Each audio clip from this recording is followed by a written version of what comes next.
So there's important factors to consider when selecting the right screener to identify children in your school, classroom, or district. And I'm going to say a list here.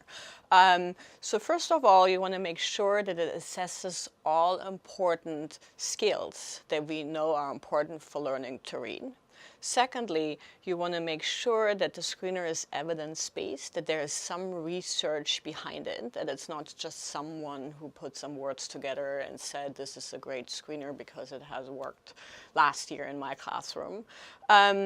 And what are the characteristics of the norming group? So I give you an example. So if you are in an urban school with many children from maybe low socioeconomic status families, you want to make sure that this was represented when the screener was normed, meaning were kids included from low SES families when they were norming the screener.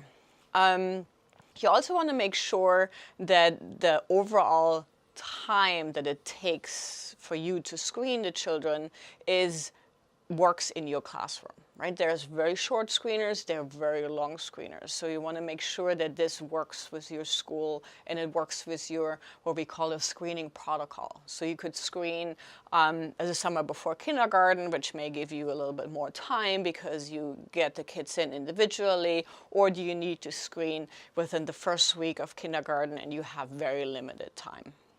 You want to look at sensitivity and specificity of a screener.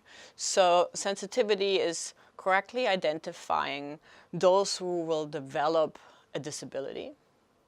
And specificity is correctly identifying those who will not develop a reading disability. So you can also call it the false positives and false negatives. So false positives is a child is identified as being at risk, but is not actually being at risk, which can be due to problems with the instrument, the day they were tested, they were tired, didn't have breakfast, etc. Then you have false negatives, which is a kid is actually at risk, but you're not detecting it with your instrument. So as a district, we recommend that you catch all the kids who are at risk, so you would have no false negatives, but that could be that could lead to more false positives. And so you can move these two bars and decide based on the resources, the number of testers you have, etc., how you want to move the discrepancy between the false positive and the false negatives.